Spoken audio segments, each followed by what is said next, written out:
Estamos a unos días de concluir el año 2025, que pareciera convertirse en el punto más oscuro de un proceso de degradación de la vida política en los últimos años.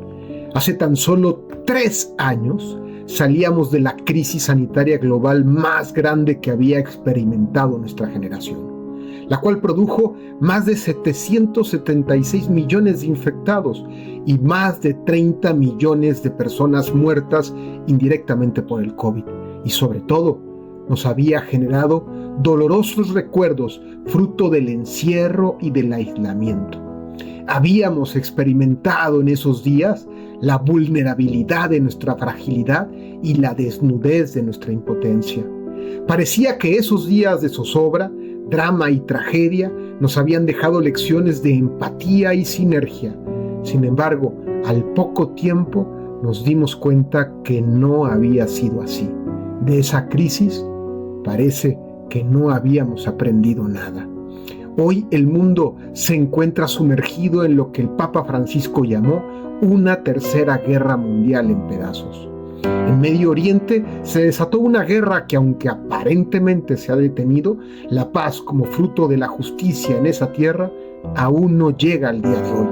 En tan solo 2 años han muerto 70,000 personas, de las cuales 20,000 son niños y otros 50,000 infantes han quedado huérfanos. En Ucrania, la guerra que no se detiene ha llevado a casi 7 millones de refugiados y casi 200,000 muertos de ambos bandos. En Sudán, la guerra en tan solo 2 años ha causado otros 12 millones de refugiados y 25 millones de sudaneses que están con hambruna. Mientras estas tragedias ocurren, no solo existe un silencio despiadado de los principales responsables políticos, sino que además se ha acordado que los 32 países miembros de la OTAN doblen su presupuesto del PIB en defensa, principalmente a armamento, tropas y despliegue operativo. No solo pareciera que somos ciegos a la guerra, sino que además invertimos el doble para armarnos. En el año que se va, hemos sido testigos de escenas como el anuncio de la construcción de una riviera en la Franja de Gaza, con hoteles e inversiones millonarias que implican la expulsión de todo un pueblo, o la humillación en televisión en directo de un presidente de un país invadido, me refiero a Ucrania, diciéndole otro presidente que el de Ucrania, no tiene cartas de poder para negociar, como si la dignidad no fuera argumento suficiente de negociación. Uno de los máximos protagonistas de esta polarización global, con un discurso de maniqueísmo que niega la legitimidad del adversario, estuvo a punto de obtener, fruto de un cabildeo al más alto nivel, el Premio Nobel de la Paz. El año 2025 ha sido el punto más oscuro de la convivencia política porque ha sido la hora del cinismo. Y en América Latina las cosas no son diferentes. Hoy seguimos estando desunidos y sin voz como una sola región. El cáncer de los populismos, de derecha o de izquierda, han dividido y envenenado a los gobiernos latinoamericanos y sobre todo la indiferencia nos carcome. En menos de un año, en los Estados Unidos del presidente Trump, se han arrestado a 200,000 personas, de las cuales 75,000 no tenían ningún antecedente penal. Y frente a ese drama no se oyen voces suficientes con la fuerza necesaria denunciando estas violaciones de derechos humanos. Y al mismo tiempo, en América Latina, el pueblo de Haití, donde el 50% es analfabeta, donde el 25% vive en extrema pobreza, donde el 75% de los hospitales carecen de suministros y personal, ese pueblo, el haitiano, sigue siendo ignorado por toda América Latina desde hace varios años. Pareciera que en la región se vuelve a repetir lo que en el relato bíblico señala cuando Caín respondió ante la muerte de su hermano, muerte que en realidad era un crimen que él mismo había cometido, y él responde: ¿qué acaso soy yo, el guardián de mi hermano?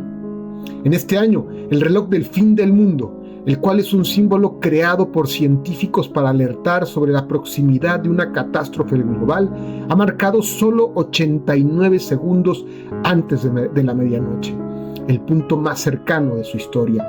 debido a riesgos nucleares, tensiones globales, guerras, el cambio climático y las nuevas tecnologías disruptivas.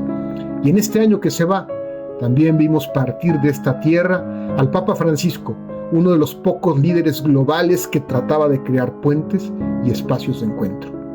En este escenario tan desolador que una vez más nos hace tocar nuestra impotencia, vulnerabilidad y fragilidad, ¿qué podemos hacer?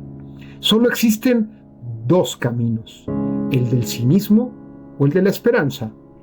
O somos cínicos y administramos solamente la crisis que vivimos, lo que significa que alimentamos el miedo ante lo que estamos viviendo, polarizamos buscando enemigos a quien combatir, apostamos por nuestras comodidades de una vida burguesa y simplemente usamos a los demás cuando conquistamos el poder. O elegimos el otro camino, el camino de la esperanza. Pero este camino no es el mismo del irracional optimismo que cree que las cosas van a mejorar porque simplemente tienen que mejorar, cerrando los ojos a la realidad del fracaso en el que hemos llegado. El camino de la esperanza es distinto, pues la esperanza, nace solo de tocar la impotencia, el dolor y la desesperación. Es el camino que recorrió Martin Luther King cuando en su legendario discurso señaló que solo en la roca de la desesperación seremos capaces de esculpir una piedra de esperanza. Como nos lo recordó también el filósofo Byung-Chul Han, la esperanza se conjuga solo en plural, pues solo se construye desde el nosotros. Mientras uno está aislado, es imposible conocer la esperanza. Por eso es que la esperanza se desarrolla de forma natural en la comunidad. Si no hay comunidad, no hay esperanza. Y para ello hay que vencer en primer lugar el miedo, pues este nos aísla. El miedo busca enemigos que combatir en lugar de comunidades donde compartir el camino. En la vida política, el miedo es el campo fértil del corrupto, el cual busca captar y someter voluntades. Por todo ello es que hoy, en la hora más oscura en que tocamos nuestro fracaso, aquellos que sean capaces de vencer el miedo y no someterse al cinismo del poder, serán quienes estarán convocados a construir una atmósfera de esperanza que será fermento de una nueva revolución. Una revolución que contagie a otros para volver a tener sueños colectivos que nos reconcilien, vinculen y unan para salir de nuestro aislamiento y romper la trampa de la espiral de la polarización y el odio. Ese es el momento en que nos encontramos, el mismo momento que se vivió en la segunda mitad del siglo XX, en que también tocamos el fracaso de la política provocado por la Guerra Fría y todas sus terribles consecuencias. En ese momento tan oscuro, surgieron las mejores páginas de la alta y verdadera política, de la política con mayúsculas, que han sido páginas de esperanza en clave política. Y todas surgieron desde la montaña de la desesperación, no desde el cinismo del poder.